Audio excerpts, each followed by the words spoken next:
my Toronto. VK on the beat. Check. I'm in Toronto where you wanna get the city love. I'm from Toronto where you wanna get the city love. I'm in Toronto like we wanna get the city love. My city love me back for my city love. Welcome to episode 1121 of Toronto Mic'd, proudly brought to you by Great Lakes Brewery, a fiercely independent craft brewery who believes in supporting communities, good times, and brewing amazing beer. Order online for free local home delivery in the GTA. StickerU.com. Create custom stickers, labels, tattoos, and decals for your home and your business. Palma Pasta. Enjoy the taste of fresh, homemade Italian pasta and entrees from Palma Pasta in Mississauga and Oakville. Electronic Products Recycling Association. Committing to our planet's future means properly recycling our electronics of the past. Ridley Funeral Home. Pillars of the community since 1921. And Canna Cabana. The lowest prices on cannabis. Guaranteed. Over 100 stores across the country. Learn more at cannacabana.com. Today, making his Toronto Mike debut, is Jon Harvey from Monster Truck. Jon, welcome to Toronto Mic'd. Hey, thanks. Good to be here. Now listen, I'm a Mike. I was born a Michael, and then I became a Mike. Were you born a Jonathan? Yes. Okay. That's my name. Okay, you're going to help me here because I've actually wondered this my whole life, and this is the first time I'm going to get an answer. So I've never Googled this or anything, but I'm just naturally curious. Like, how do you decide if you're a John John or a John Jon? Like, how does that get determined? I think because Jonathan was Jonathan, I was like, well, I'll just go with Jon. It's fine. I don't need the H. It needs an H. Silent anyways. Yeah, like it's simpler. Like, why is there an H in there? Like, there never should be an H in there. Fancies. Bunch of fancies. I wondered, like, if that's like your parents decided that, or if you decided that on your own, that you're just going to be John, Jon. I did. I remember.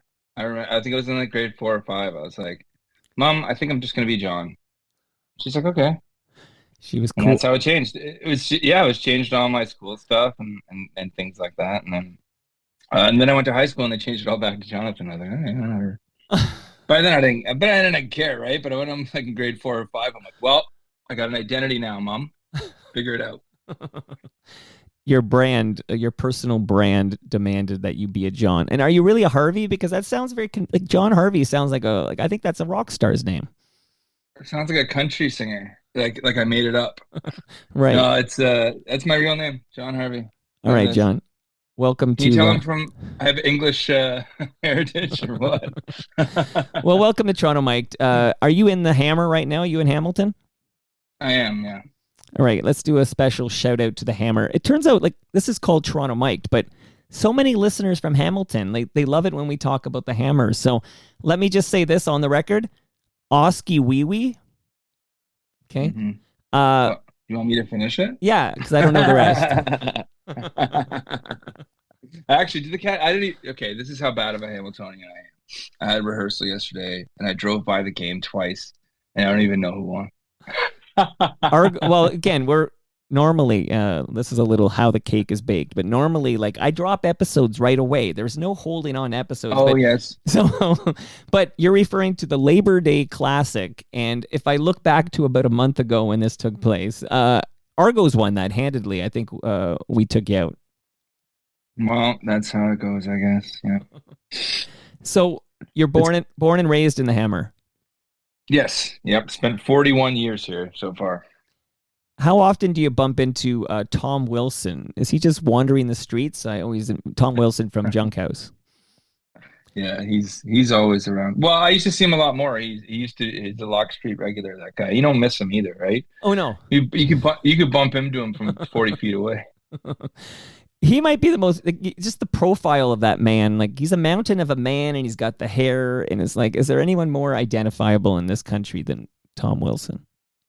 Probably not. He's like our very own. Just he's a giant, man. Every time I see him, it's a good conversation. He's always been a great fellow to me.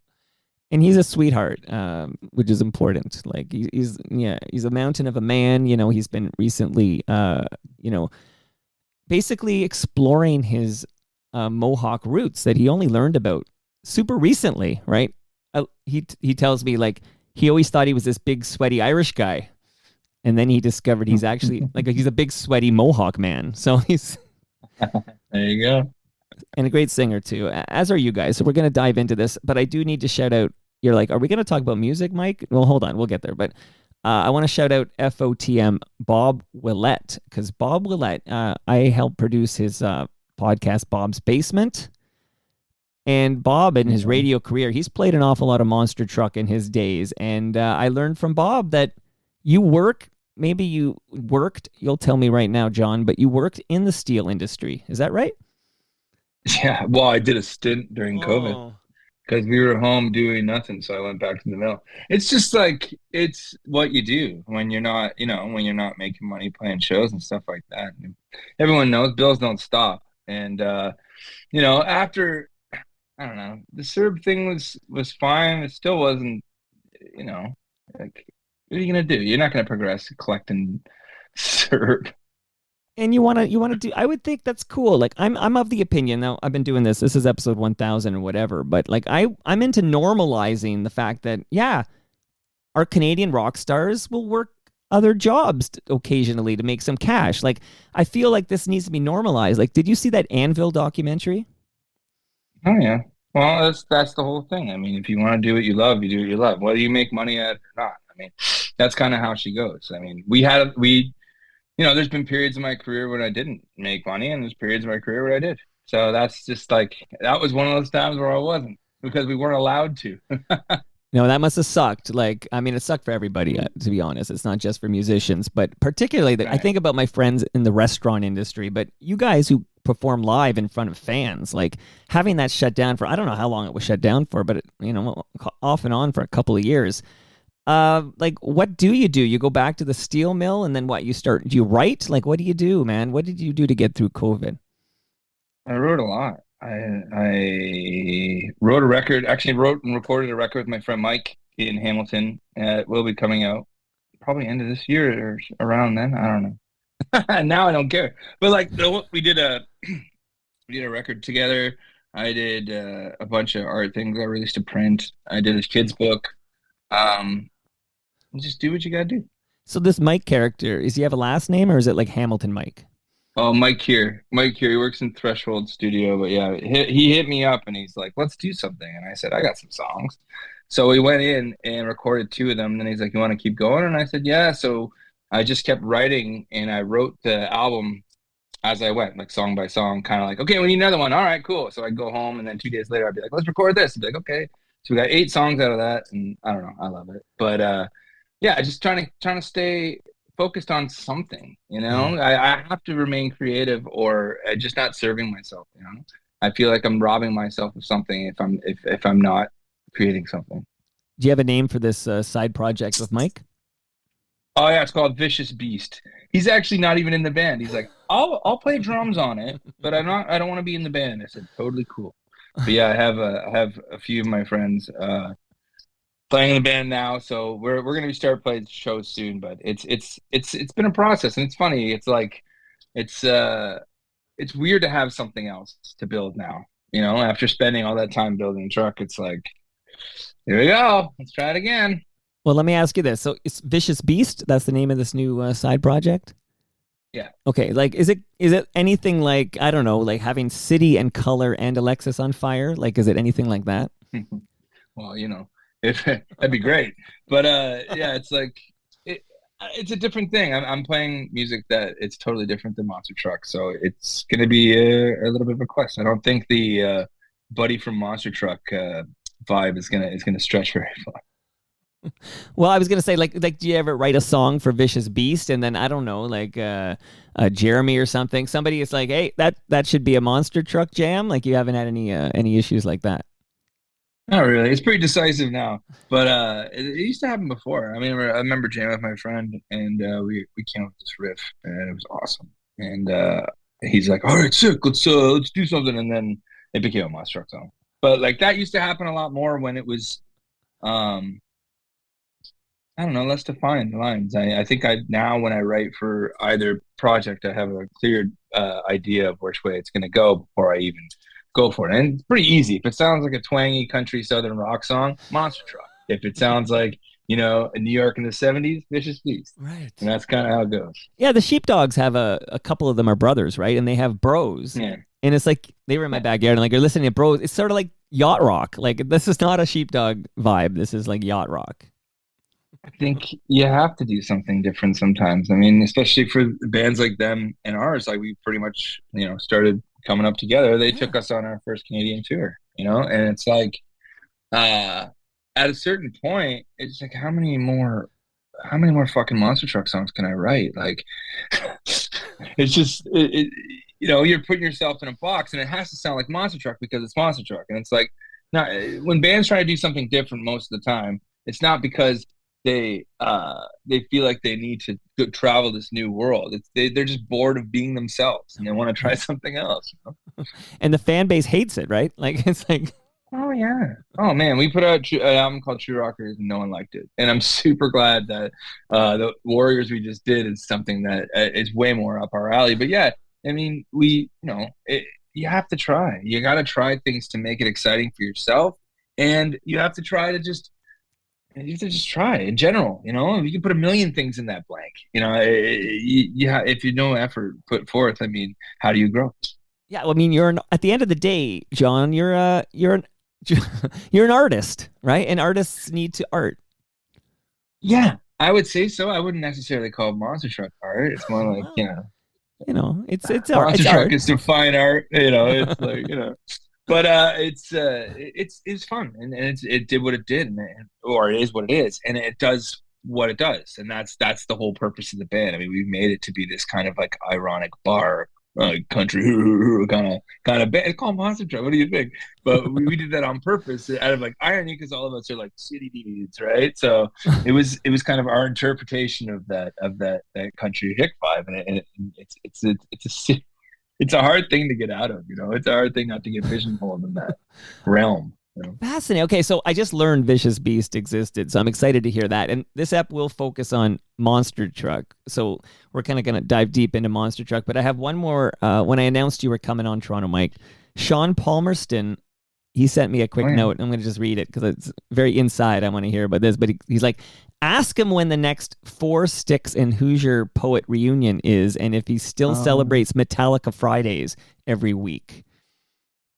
Metallica Fridays got killed because I think it just became too busy. But a few of my friends, we used to just listen to Metallica. We used to get together every Friday to do it. And then it just became a thing where we just did it. And I'm glad I remember that. Or I'm glad you reminded me of that because that was a very fun time. But yeah, I had a band called Who's Your Poet. We were like weird. The name alone was like, oh my God, what were we thinking? But it was like Hoosier, like Indiana, too. It was like the most confusing name.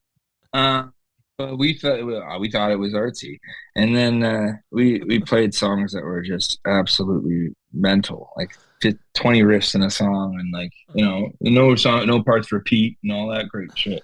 Wow. And then yeah, lots of times Sean used to work at Sonic Onion, and I spent the majority of my maturing, I would say, as a guy in a band. I don't want to call myself a musician because I don't know how to read music, but I'm a guy in a band who's professional at it, and that's where I started coming up. You know what I mean? So that's kind of the way. It's neat to hear that because man, I spent years in that basement. Oh my God, weird nights. And they probably have so many stories that are embarrassing for me, but here we are. Maybe I'll get Sean on the podcast like after this drops to get the real stories. Oh, don't. No, he's probably got a few. I mean, that band, we were in our phase where we liked, we were starting to do psychedelic drugs and like, we were listening to all sorts of crazy shit like Mahavishnu and like, expanding our minds because we were like, you know, early 20s, and that's where we were at. We were into jazz, you know what I mean? And that was the vibe. And it was there's definitely some funny stories from that basement. All right, my friend, let's get this. I need just the definitive. I'm sure you've told this story 100 times, but you've never told it on Toronto Mike. So we need the monster truck origin story.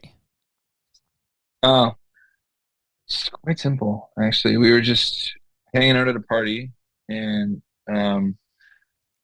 Jared was in this band called The Reason. He just turned to me and said, "Hey, you want to do a band called Monster Truck?" I said, "Yep." He's like, "Do you want it to be classic rock?" I said, "Yep." And I go, "We need to get an organ player." He said, "Okay." And then he's like, "I know this guy who plays organ," and that was Brandon. And then he looks across the room and saw the guy, and he was in a band with named Steve, and said, "Hey, you want to play drums?" He said, "Yep." And then we just practiced like the next week. I started writing songs. Okay, amazing. You never know. So like we're in this band, we added this guy, and then we yeah, that's a very simple origin story. Okay, so you guys were just buds, and you decided you'll start like a classic rock band. So who decided? And you gave us a hint a moment ago. Better name than Hoosiers, of course. By the way, the movie Hoosiers, very good, very underrated. I thoroughly enjoyed Hoosiers, the film. So I've seen it a few times. I've seen it because people would put it on and be like, "You guys like this movie, right?" Like, no, I don't like it. but that's the movie where you realize, oh yeah, man, like you need to learn. And not that you listen to this advice, because it sounds like you still can't read music, but like you got to learn the fundamentals. Like they would practice without the ball, right? Everybody wants the ball, but no, we got to practice without the ball, and then we'll work our way with the fundamentals. Then you can get the ball. I'm still without the ball, I guess. You just said I don't need the ball. Okay, so who did decide on that name, Monster Truck? It was Jared, our guitar player. He's like, "Let's call it this." I said, "Okay." That's how it goes. Was there any like? I don't know how there was no other band called that, but there you go. Okay, and what year? I know this late like 2000. And what is it? What year are we in here when you start Monster Truck? 2011. Okay, 2009 actually. 2009. So here's I'm just gonna shout out the guitarist Jeremy Widerman. That's how you say it, right? Widerman, and then the keyboardist Brandon Bliss. Just give him some last names there for archival purposes when your great grandchildren are listening to this. Okay, so the name Monster Truck. The problem is, and you're in 2009, which means the internet has matured to a point where the name is so difficult for search engine optimization. I guess you realize this now, but very difficult to kind of Google a band named Monster Truck. Yeah, it was a lot more confusing than we had intended, but also, it kind of suits. What if a Monster Truck fan that doesn't even know about the band is like, "Oh, cool, there's this thing." Like we were like, I don't know if I don't know. I think it was fine to kind of loop ourselves in with that kind of crowd. Yeah, that was the goal. The goal was to be like in with that. We approached Monster Jam a million times when we first started, and they didn't want anything to do with us.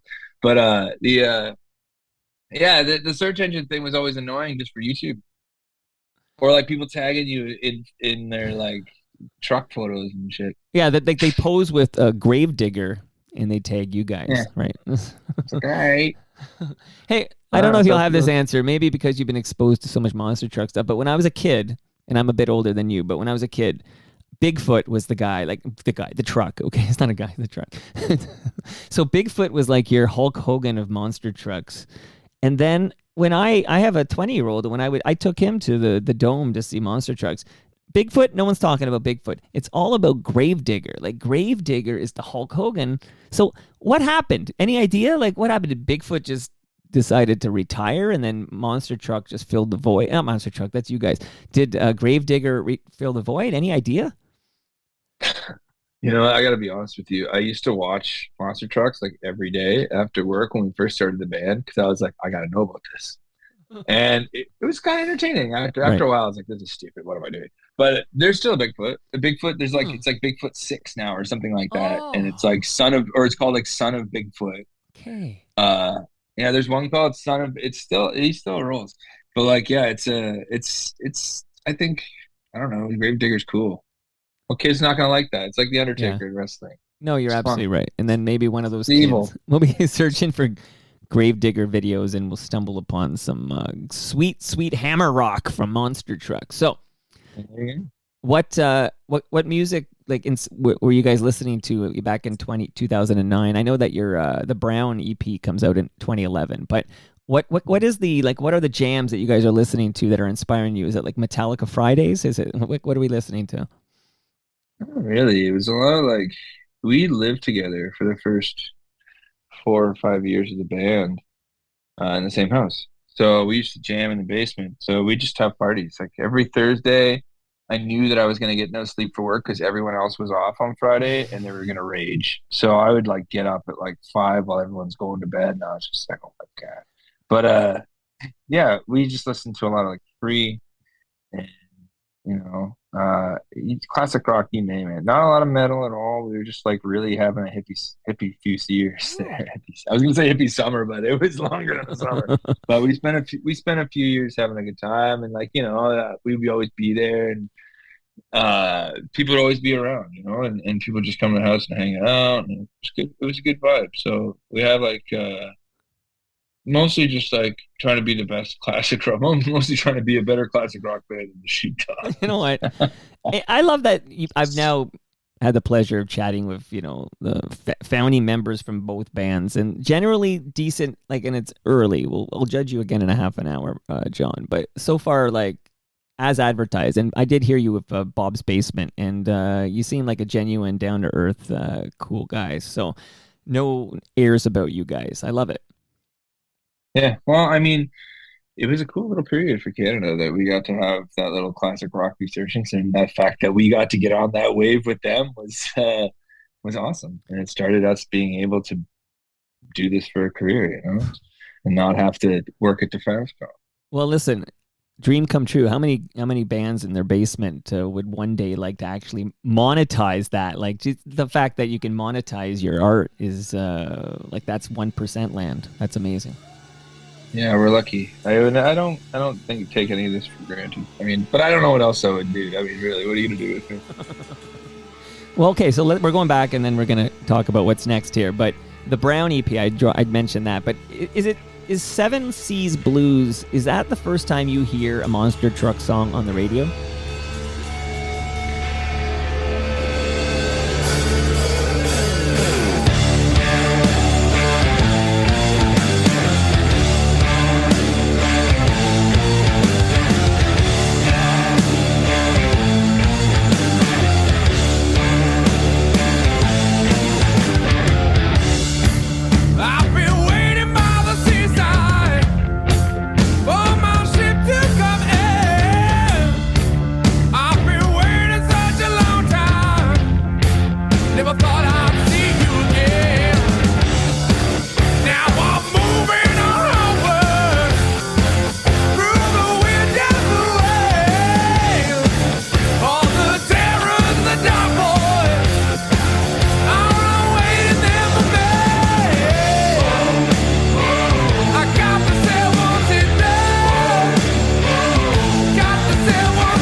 think so.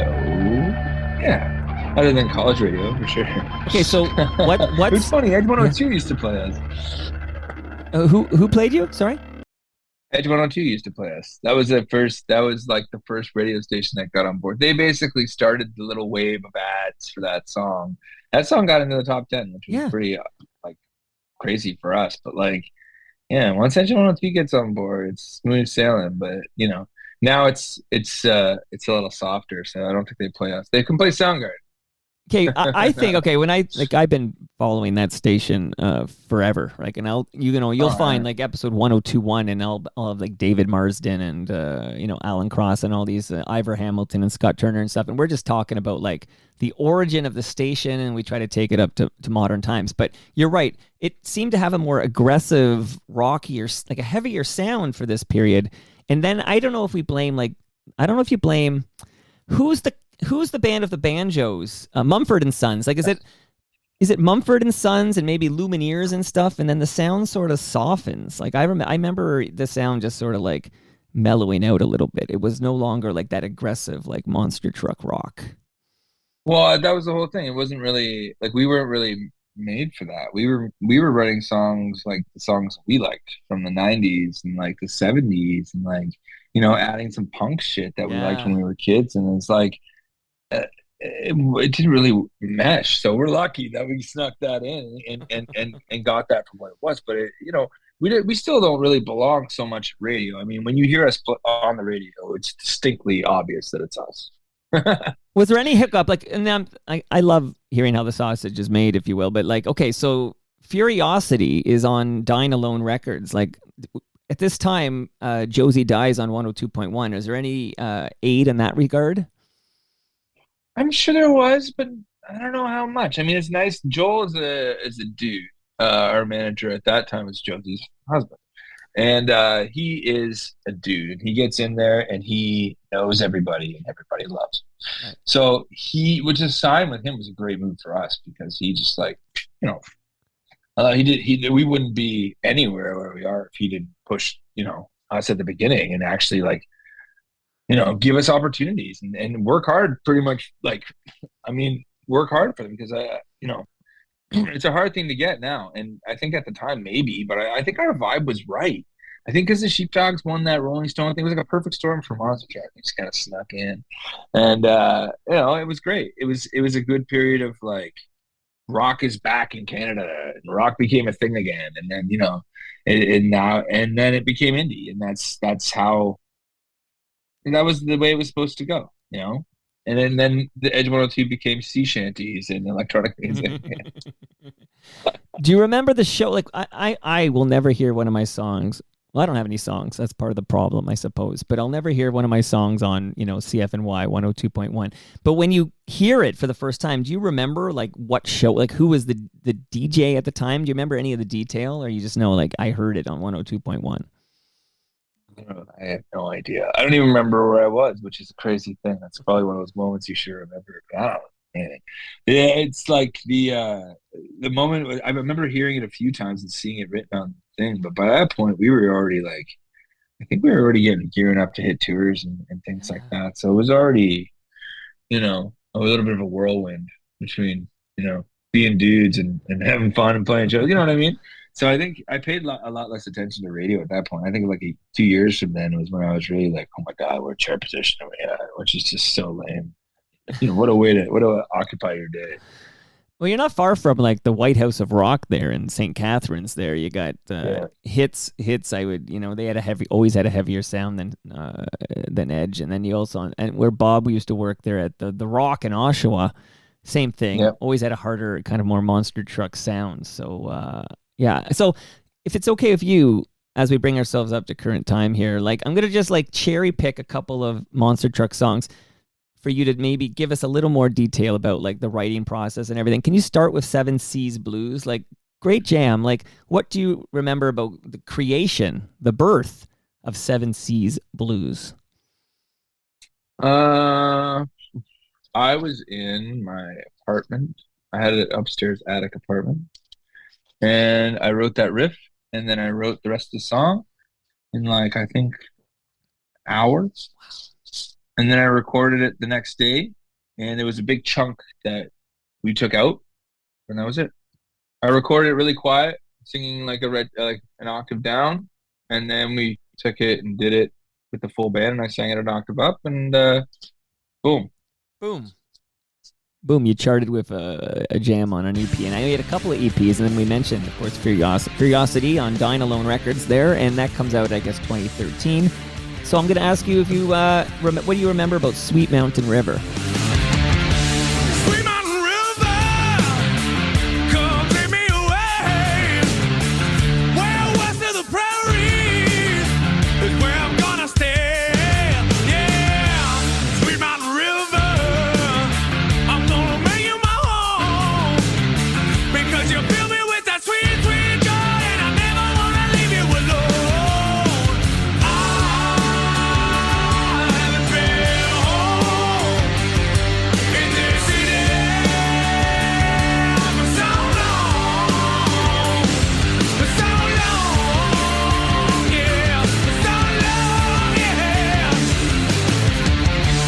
Sweet mountain woman, I'm gonna take you with me. I'm gonna give you everything you want, and you're never gonna wanna leave. No, sweet mountain woman, I'm gonna show you my way. Yeah, I'm gonna see you at the break of dawn. I'm gonna see you when the light goes away. I haven't been home in this city for so long. No, I haven't been home in this city for so long.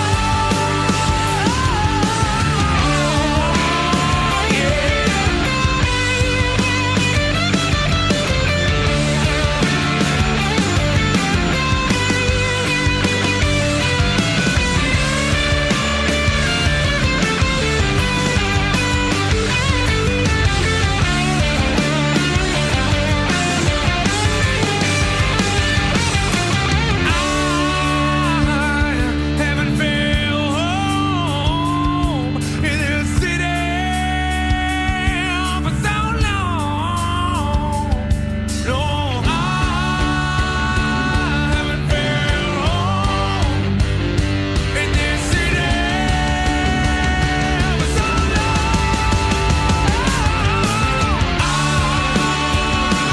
haven't been home in this city for so long. I haven't been home in this city for so long. I haven't been home in this city for so long. Yeah, for so long. Yeah, for so long. Yeah, for so long. That song, we wrote that song forever before we recorded that. We had that when we recorded the Brown EP. We were just holding on to it because it was, in our opinion, it was a big tune, and Yeah. it turned out to be our biggest tune in Canada. So it's I don't know. I remember I wrote the riff for it, and we were driving home from recording our first EP, and we were driving through Pennsylvania, and there was a nice mountain stream. Like, well, that's a sweet mountain river. And we're like, we should write a song called that. And it's like, yeah, we should make it a song called that and make it sound like mountain, like Mississippi Queen. They're like, yeah, we should do that. So that's what we did. We literally just went home, and Jer had this chorus from some other song, which ended up being Sweet Mountain River chorus. We countryed it up a little bit, and then we had it for a long time, and it was okay. And then we met this guy, Kevin Agunas, who we flew to Sound City to record Curiosity. And Sound City in California. We went there, and he owned the studio at that point, and he made a couple arrangement differences that turned it into what it is. And then, yeah, we came back and recorded the whole record again with Rats, and that's his history. All right, what about the Lion? Lion was, I remember Jer's riff. We wrote it in the basement of our old house that we lived in together. he had that riff, and then I wrote the bridge part and the outro part, which is the same part. And yeah, we just put it together, and I wrote the lyric. I forget why I wrote the lyrics like that, but I just wanted them to be inspirational, like to avoid. I think I was bored of writing about women and beer and weed. So I was like, I'm gonna write this inspirational tune that, my mom will like. And sure enough, she loves it. But yeah, I just wanted to be positive, and I think that song just came out of a really good spot. It's a good groove, and the lyrics are they're really like, tired of it. Let's go.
Not that there's anything wrong with beer and weed.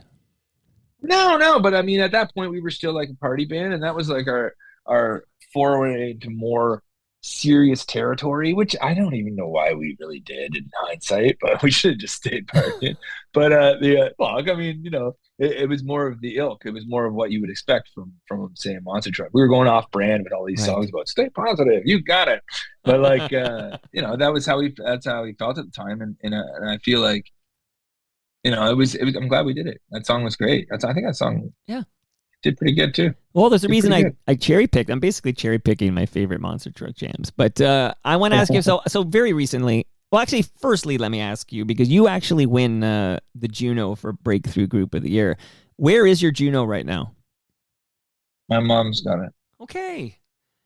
At least you know where it is. Sometimes I'm talking to somebody that like, I'm not sure. It's in a box somewhere. But all right, so your mom's got the Juno. I gave it to my mom. Yeah, she can hold it. I said, do you want to hold on to this? She said, all right. All right, well, congrats. I know the most recent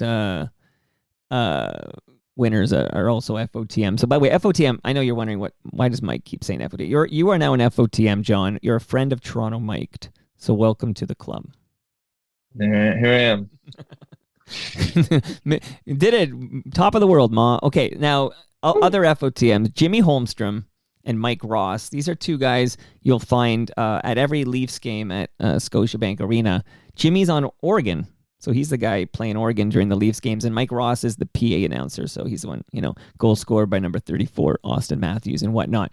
So they just recently dropped by and basically buried me in info on how the game ops works. Like it's a real goal horn and all these things. Like I was buried with info. One thing they were very clear about was that they had zero to do with the goal song. They said someone else tells them what the goal song is, and that's what they hit or whatever. But for a period of time, I want to ask you about the Enforcer, because for a period of time, that was the goal song for the Leafs, right? Yep. It was great. I think it was 2 seasons. It was awesome. It's like a dream come true as a kid. There's a lot of stuff that went around that. I mean, it was interesting. It was an interesting thing. We never really were acknowledged as the goal song. And it's literally our song on the radio, but they edited it themselves, so that was fun. But, you mean they added like the "Go Leafs Go"? They added like a chant. Yeah. They added the chant into the recording and stuff, and I'm just like, okay, that's interesting. And then we were never credited. They never acknowledged us on any kind of socials or anything like that. So it was awesome. And the reason why I didn't complain about it then was because I was like, if I complain, they're going to stop using it. I was like, I want to keep using it because I'm a diehard Leafs fan. I was like, this is the greatest moment ever. Me and Jay actually went to a few games, and we were there when they played the song after they scored. I'm just like, this is fucking amazing. But it was kind of soured by that. Like, I wish they at least said, hey, how's it going? Because they usually were in a habit of doing that. And then even in the video games, like the video games were giving us credit for their goal song. But it just made it. It was like, cool, okay, well, thanks, guys. We're from down the road, but whatever. Well, it's bizarre. I don't like that's bizarre to me because it was just like I didn't really understand because like we know people in the organization and everything else. And I'm just like, man, can't you just like say, yeah? I just wanted them to say, hey, here's our goal song. It's Monster Truck, and they never said it. Like they had a video of it on YouTube, but didn't mention the band. It just said Maple Leafs goal song. I was like, how is this even happening? But I guess that's how it goes. Well, yeah, but that's a dick move, right? Especially like they're printing money over there at MLSE. They could listen. I loved it for what it was. I could complain all my life, but I was the Maple Leafs goal song for like 2 years, so whatever.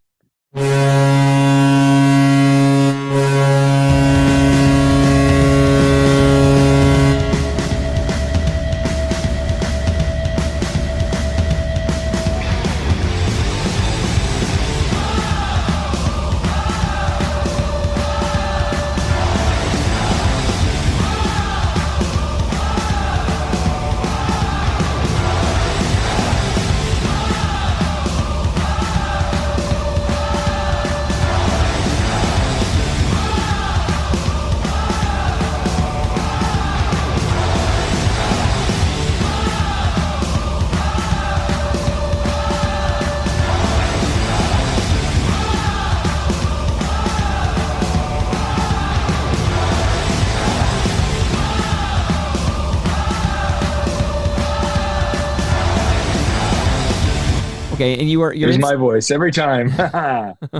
Your instincts are exactly correct. That if you did complain, they would just, okay, we're going to Hall & Oates now because they're not Yeah, so complaining or whatever. So. and my whole thing is like, you know what? Yeah, I was sounding a little sour there, but all in all, it was amazing, and I would never want them to erase that, and they can't because it happened. It happened, and now that we're talking about it on Toronto Mike, now the universe is aware of The Enforcer by Monster Truck was the goal song for a couple of seasons, a Maple Leaf goal song. And everybody knew it. It was fun, and the funny thing was, it just, you know, the one little tiny thing would have been so sweet to just to be acknowledged. But like, especially because I was such a ridiculous Leafs fan. Jerry, our guitar player, is like, I don't give a shit. I like Montreal, but I'm like, man, I just want them to be like, thanks, guys, or like anything, or like, wow, this like, right. I don't know. I don't think it helped, obviously, because they changed it to that fucking Hall & Oates song, but like. It's just one of those things, man, and it was incredible. So I got to sit there in a playoff game and hear my song played. but only for one round, unfortunately. Yeah, only for one round, and I paid for the ticket. Oh man, now I'm pissed. That okay, was not cheap. All right, so now that I've got that bitter taste in your mouth, now I have a question about this song, but I want to talk about your release in 2015. Can you tell me about writing? Like, Don't Tell Me How to Live, coming out in 2015. Like, these details are important for obvious reasons we'll talk about in a moment. But what was the spirit behind Don't Tell Me How to Live? I'm a story of a man who makes his way on his own. Don't need no kind of direction from no one. I got myself a pretty old soul. Ain't nobody gonna tell me how to live.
Hey, it's Future Mike here. I'll be brief to get us back to Jon from Monster Truck. Fresh craft beer, delicious fresh craft beer, Great Lakes Brewery, free delivery in the GTA, shout out to GLB. Delicious, authentic Italian food, that's Palma Pasta. Go to palmapasta.com. Quality stickers, decals, temporary tattoos, you name it. You want stickeryou.com, stickeryou.com. Canna Cabana will not be undersold on cannabis or cannabis accessories. Over 100 locations across the country. Go to cannacabana.com. EPRA, more information soon when Cliff Hacking drops by next month. In the meantime, let me close with a huge shout out to Ridley Funeral Home. I'm gonna do it right. I'm gonna do it right.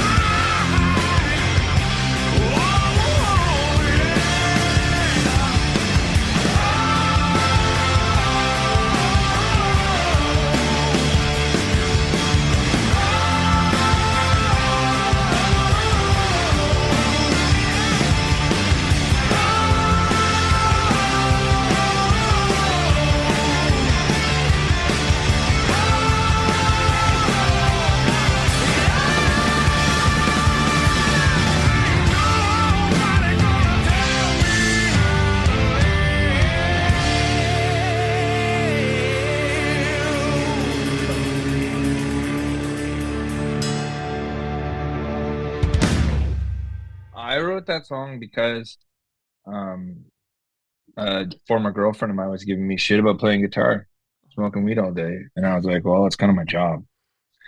And then I was writing this song, which happened to be that song, and she said something. I says, "Don't tell me how to live," and that was it. And it was kind of like a joke at the time, and I was like, "That's fucking that's super funny," and then like this crazy grammar in that song, but like on purpose. But like it's just it was supposed to be one of those tongue in cheeks like "Don't tell me what to do" kind of things, and then it was just everyone's like, "This is sick." So all right, let's do it. Well, a lot of radio play. I mean, Don't Tell Me How to Live all over Canadian rock radio. And okay, so before I ask you about the, I guess we'll call it a re-recording, but I want to ask you about the re-recording of Don't Tell Me How to Live. But earlier you were mentioning like, oh, this was a big, our biggest hit in Canada. And at this point, I'm curious, what traction Monster Truck has received, south of the border in the big United States. I mean, there's no doubt you musicians, I talk to Canadian musicians and they're like, well, there's more people in California than in all of Canada, and it's much easier to tour the U.S. for obvious reasons. It's difficult to tour this country, as you know, because of how spread out it all is.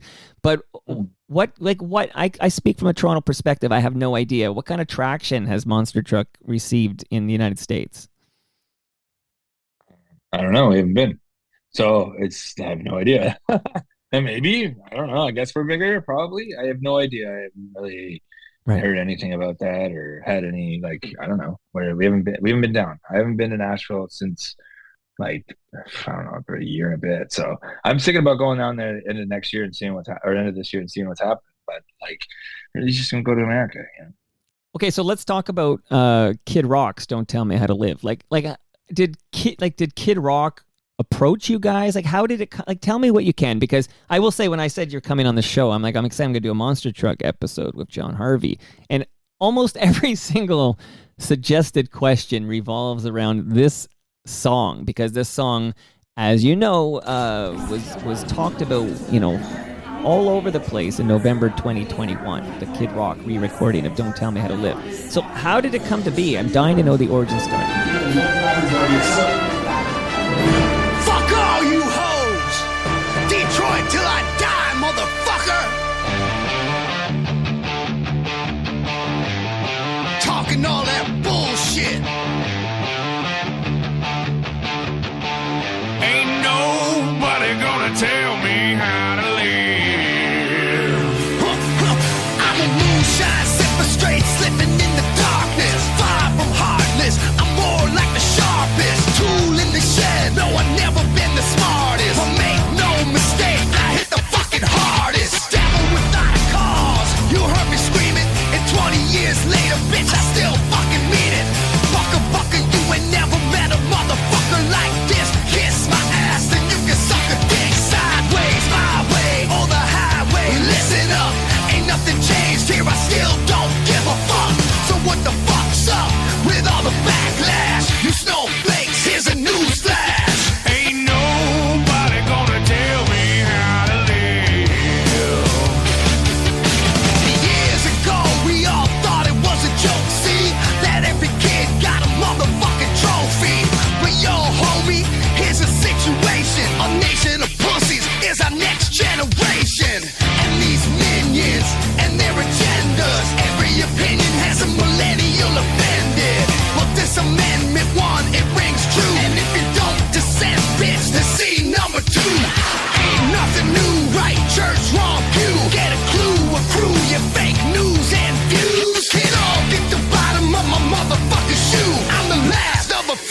still screaming, fuck you. Ain't nobody gonna tell me how to live. Ain't nobody gonna tell me how to live. Oh, I'm gonna soar like an eagle. My wings will carry me away. I got the heart of a lion, and I get stronger every day.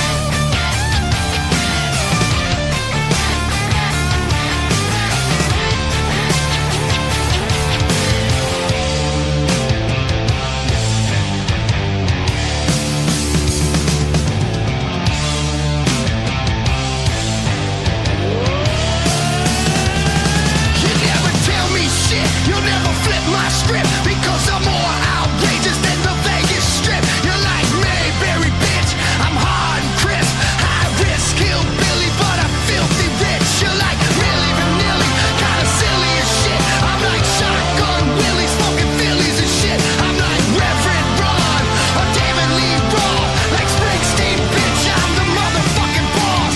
James Dean shit, I'm more like Brad Pitt, a little less pretty, but I slang more dick. I twang more riffs, I slide through grass, I rip more lines than a 10-pound bass. Pass the mic, I'm like slow gin fizz. It ain't nobody, it ain't nobody. Ain't nobody gonna tell me how to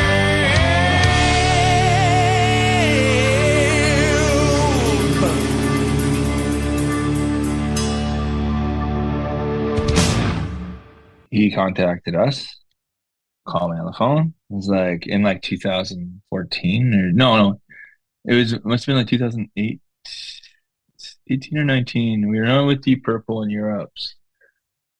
I remember getting the call because I was in like, it was like the last show.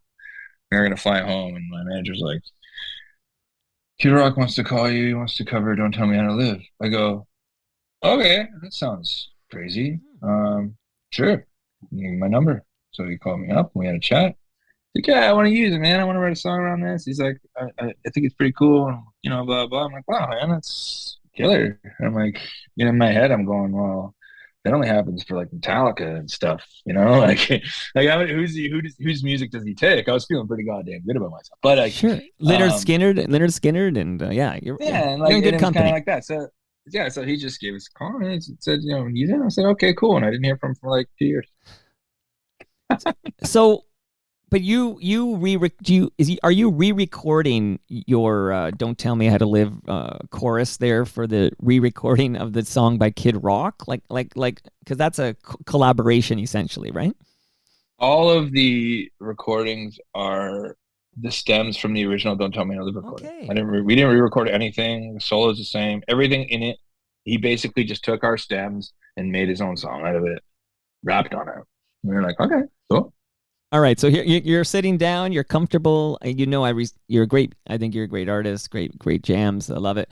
But I'm curious if there's any regrets at all about what the reaction was, like the reaction to the Kid Rock version, because it seemed to come into a spirit of like, and I'm going to ask you whether this was at all. It sounds like it's about your girlfriend telling you to stop smoking weed, shout out to Canna Cabana, and stop playing guitar or whatever. So the fact that Kid Rock, it sort of became an anthem for like, I want to say like an anti-lockdown, COVID spirit, maybe a no-vax thing. It really did kind of get, that message got completely corrupted. Any regrets in hindsight? No. And why? What's the point? You could sit here and say a million things where, you know, I don't regret anything. I think it was an experience to do something with someone who's eons ahead of me in my field. And I think to not take advantage of that would have been to deprive myself of an experience that normal people would never get to experience. So why would I do that? All right. So Mad respect, absolutely. You know, and I mean, you're right. Kid Rock's a big fucking deal, and if Kid Rock wanted to cover my song, I'd be like, that's amazing. Yeah. Okay, so Gilles LeBlanc, he writes in, still don't think it was a good look for them to team up with Kid Rock. Hope he paid them well for essentially covering their song. And then Dan H chimes in with, you should ask Monster Truck why they made that song with Kid Rock. That song stinks. Like, I think there's a lot of Kid Rock hate that's bleeding in, like the fact that they sampled your jam or whatever.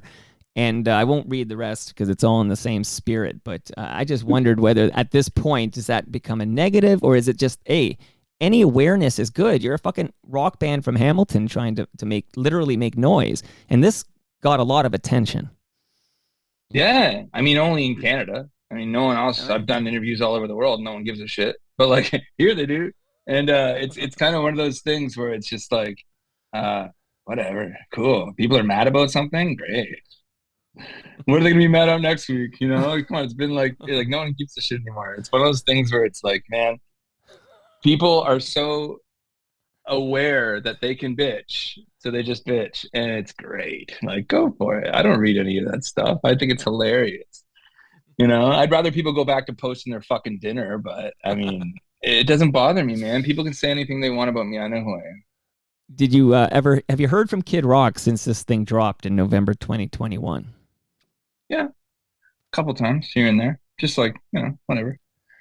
Shoot me a text of a picture of him and Wayne Gretzky. Just like funny things like that. Like, you know, you just, I don't know, just people that get so heated over things that don't even like matter. It's such a funny thing. And strange question, but did you know it was going to be, I don't know, co-opted into some kind of like an anti-mask, anti-lockdown, anti-vax kind of message, or no? Because these conversations happened pre-COVID. It sounds like 2018, 2019. Yeah, I don't know. I don't think it's about that at all. I think a lot of people have made it kind of about that. But whatever it is, I mean, you know, Buddy doesn't want you to tell him how to do things. So there you go. I mean, I don't know. I don't know any human being alive that wants that. So like, it's one of those things where it's like, right. You know, it's wherever your selective beliefs lie is where you feel about this. So that's cool. Don't worry, John. Only 2 more hours about this Kid Rock collaboration. Okay, just fucking. I don't care. It's only the Canadian people that care. I got like I got one question from someone in Germany. They said, there's a lot of guns. We don't really have guns here. And I said, yeah, we don't really have guns in Canada either. So don't worry, we're on the same page. And that was one comment. And then I had one other comment, but it had nothing to do with anything like the questions I get in Canada, where people are just like, it's so funny. It's like, who cares? But, you know, I respect it. And right. People do want to hear about it, but it's like, you know what I mean? It's like, it's one of those points where you're just like, yeah, all right. Well, I think people want to know if this is a Kid Rock thing or if it's like a Kid Rock and Monster Truck thing. I think that people want to know, like, is Monster Truck like endorsing the Kid Rock messaging, or are they simply sampled on the song that's doing so? Listen, I don't endorse anyone's messaging. I'm anti-religious and apolitical. I have no allegiance to anyone. I live in like almost a nihilistic kind of mindset, and my own positivity is my own, and that's it. And that's the whole thing. That's where I live. So anyone that wants to put me in a pigeonhole and says I'm something or other, doesn't fucking matter to me, man. I don't believe in it. So it's really easy for me to dismiss criticism because it doesn't actually reflect me, because it's got nothing to do with it. Well said, my friend. Okay, well said. So let's talk about Warriors. But before we talk about Warriors, I did read, of course, that Steve's no longer drumming for you guys. Do you have anything you can share about that split, that departure? Yeah, he decided that it wasn't really for him. So he wanted to do something a little bit less. I think it's just he's not really an aggressive guy. He's a little more chilled out dude. So I think he's playing in a new band called Golden Feather. They're kind of like Deadhead jam band kind of vibe, and that's more his ilk. So I think it was just a time. It was a time for all of us to kind of just be like, okay, like, listen, are we happy? Because that's what happened after COVID. I mean, we got back together and played some shows, and all of us at the end are just like, okay, like, do we really want to keep doing this? Like, we had Warriors in the bag. Do we really want to continue being in a band and working so hard? And it's just like, why? You know, at some points, and then at other points, it's like, yeah, I really want to. So we played like 5 shows, and then, you know, it kind of got to the point where he's just like, listen, I'm not going to do this. So that's where we lie. And is that where you, as we speak right now, John? Like, is that where you're at now? Like, you're because I mean, I want to hear about Warriors, but will there be an album after Warriors? Warriors out now, by the way, streaming everywhere. I want to ask you about streaming in a minute, but this is your fourth, full length album, and we're going to talk about that. But will there be a fifth? Sure. I hope so. I read a bunch of songs for it, so we'll see what happens. I mean, no one never knows. I mean, the world is such a different place than it even was 5 years ago. That we're sitting in this like almost vortex of content where if we could put out 5 records and maybe one of them gets listened to. That's how this works, and it's like it depends how much focus you want to put into something. It's a very weird place to be alive, especially being someone who's making non-digital content, which is what I consider music or like painting and things like that. It's so hard to keep up. So because everyone else is just pounding the marketplace. So I don't know. We'll see what happens, but I hope so. But we're all 40, 41 actually. Ugh. Right. So okay, I want to ask about. I'm going to ask about some singles here and about the new album, which is out now, everybody. But we tell people to stream this. People are going to go to like Spotify and they're going to say they're going to say play Warriors by Monster Truck, and they're going to be digging it. But I gotta say, like there must be a better way. Like if you love Monster Truck, there's got to be a better way to support you financially and consume your art. Like if you were king for a day and you could tell all Monster Truck fans like how to get Warriors, how would you like them to get Warriors? Oh, whatever way. You don't care. Like you don't care. Like doesn't make money. And okay, here's the thing. Yeah. You're talking to a band. Our first 2 EPs were free online until we signed our contract with Dino. Like the album they were going to put out was also available free online simultaneously for a short period of time because we knew back then that if you give it away for free online, people are going to listen to it, and it worked for us and it got us a little bit. But of course, Down helped way more with that, and we'd have to take it down and everything. But we still own the rights to our first EP, and we still it was online for free until I'd say 5 years ago. So the whole thing about music is music should be, in our opinion, when it shifted, we could see what was going to come, and we're like, holy crap, we should just like get this out here. And the shift was, and music now is more so like an advertisement for your live show. You know what I mean? It's more of like there's special albums and things like that, but like you're putting things out so you can tour it. Like that's how working musicians do it now. Like any band who's not, selling out Rogers Center or even Air Canada Center, people you look at those tours and those dates are close together. You know what I mean? And they're doing it because they're like, oh, Lady Gaga's on the Chromatica tour. She does like 10 days and does her whole tour cycle in like, half a year. And then there's another band that's like, oh, I'm on this cycle. I got 30, I only have these markets for this amount of time. You know what I mean? And it's turned into more of like just you release 2 songs, then it gives you a reason to tour. Then you can release 4, and then you go on tour again. Then 2, go on tour. And it's turned into like a totally different world now. So in the beginning, we were looking at it, I was like, oh man, people get ripped off. Lars Ulrich is on the Napster thing. And this was recent. Like, I love Lars, it's like 2006, 2007 with that Napster shit. So it's pretty recent to when we started giving it away. And we were like still downloading torrents like crazy because that was our thing. I still do. Why wouldn't you? I'm not paying for HBO. But one of the funny thing is like the downloading thing had already kind of started, so we were just like give it away, and I take that on now where like I love to create the thing, but you're not creating this piece of art with the same intention of mass marketing it and selling it to people don't line up for your record outside the record store. I remember lining up for albums coming out. Like, yeah, absolutely.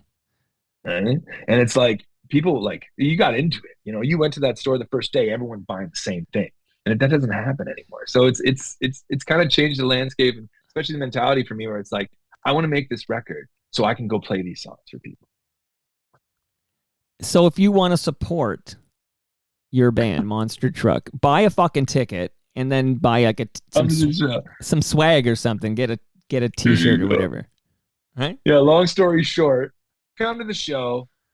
Have some fun, even shirts and stuff like that, whatever. We'd rather have you just in the crowd having a good time because that's what I like. Those are the good stuff. That's the best dopamine you can get. Well, do you want to, before I ask you just a little about the music before we say goodbye, but do you want to, since the live show is where it's at in Monster Truck, great fucking live band, great straight up rock, you know, riff centered rock, like bring it on, man, hook it to my veins. When, like, do you want to share any concert details, keeping in mind that this thing's dropping around the time of Warriors, like the 30th of September? Well, we're in the UK from the 30th of September until October 18th, and then we're home. For our Warriors UK headline. Then we're home, and we're gonna doing some Ontario dates that we're just sorting out right now, or Ontario dates that will probably be posted by now. And we're just trying to keep the workflow a little bit more relaxed. I mean, when we first started going, we were touring all the time. We were saying yes to everything. We were like, throwing money out the window, doing all sorts of crazy stuff, renting buses for too long, the whole deal. And now we're just kind of like, okay, let's think about this. We're older, we're wiser. We don't party as hard at all. And then it's just one of those things where it's like, just take it easy. So we're gonna get to everywhere. It's just be patient. You're in the UK right now. I see here. Yeah. So by the way, right. The website which you can go and see all the tours that are announced is ilovemonstertruck.com. You can also you get some YouTube videos for the news, like Get My Things and Go and Golden Woman, some of these new jams from the new album Warriors, which of course came out September 30th, 2022. So go to ilovemonstertruck.com for all your monster truck needs, unless you're looking for Gravedigger shit and Bigfoot 8 or whatever. That's a whole different site. But man, that's cool that you're touring. That's cool that, like, I'm seeing here Switzerland and UK. Like, that's fucking cool, man. Your art is taking you to Europe. That's amazing.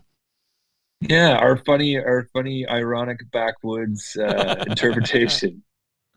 It's taking me all over the place. Yeah, we're super lucky, man. We've got to do like so much in Europe. I mean, and we've been to Australia, and we've been like, it's been a hell of a ride, and it's just like an experience that keeps giving. So lucky me. All right, so everybody pick up Warriors, buy a fucking ticket to Monster Truck. Homegrown. I love the fucking Hammer, and everybody I've met, all these artists from the Hammer I've met seem like sweethearts. So, man, just good luck with all of it. And dude, what a pleasure it's been chatting you up about all this stuff. And you were a good sport about the Kid Rock stuff. I had 6 hours more questions about Kid fucking Rock, but you were great. Oh, thanks, buddy. Yeah, it's definitely one of those weird topics where I'm just like, I wish I could just be like, nah, let's cut that. But it's like, whatever, who cares? It happened. It was fun. Well, by the way, I was fully prepared for that. Like, I wasn't sure. Like, I'm like, I gotta ask. I can't have you on and not ask about the Kid Rock jam, right? Like, how can I? If I do that, I don't mind. It's also nice to tell people that, I don't believe in all that stuff. So, like, I don't believe in anything really. So, like, take it easy. Don't worry. This isn't coming from a malicious place. And I'll bet because you're going to tour all these countries and stuff, I bet you're fully vaxxed for no other reason than so you could... Hell yeah. I believe in science, man. Like, science has nothing to do with any of that stuff. You don't have to believe in science. They're facts. Right. So it's like, that's kind of my thing about that situation. Science it's apolitical and it's unbiased. It just is what it is. Yeah. It's just these are the things that happen. It's like math. Oh, you're wrong. That math is wrong. Like, well, no, they're numbers. You're good. John, thanks so much, buddy, for spending time on Toronto Mike. You're now an FOTM friend of Toronto Mike, and I'm going to get myself some tickets. When you guys play in Ontario, I'm going to get some Monster Truck tickets and just rock out with my cock out. Is that okay? Yeah, it's totally fine. You might get in some trouble with security, but hey, All right, thanks, buddy. Take care. Cheers, man. Thanks, Mike. Take it easy. And that brings us to the end of our 1,121st show. You can follow me on Twitter. I'm at Toronto Mike. Jon Harvey, well, his band Monster Truck are on Twitter. They're at monster_truck_. Our friends at Great Lakes Brewery, they're at Great Lakes Beer. Palma Pasta is at Palma Pasta. Sticker U is at Sticker U. Electronic Products Recycling Association are at EPRA_Canada. Ridley Funeral Home, they're at Ridley FH. And Canna Cabana are at Canna Cabana_. see you all next week. Wants me today, and your smile is fine, and it's just like mine, and it won't go away, 'cause everything is rosy and gray. Well, you've been under my skin for more than 8 years. It's been 8 years of laughter and 8 years of tears, and I don't know what the future can hold or will do for me and you, but I'm a much better man for having known you. Oh, you know that's true, because everything is coming up rosy and gray. Yeah, the wind is cold, but the smell of snow warms me today, and your smile is fine, and it's just like mine, and it won't go away, 'cause everything is rosy and gray. Well, I've been told that there's a sucker born every day, but I wonder who. Yeah, I wonder who. Maybe the one who doesn't realize there's 1,000 shades of gray. 'Cause I know that's true, yes I do. I know it's true, yeah. I know it's true. How about you? Oh, they're picking up trash and they're putting down roads, and they're brokering stocks, the class struggle explodes. And I'll play this guitar just the best that I can. Well, maybe I'm not, and maybe I am. Ah, who gives a damn? Because everything is coming up rosy and gray. Yeah, the wind is cold, but the smell of snow warms me today.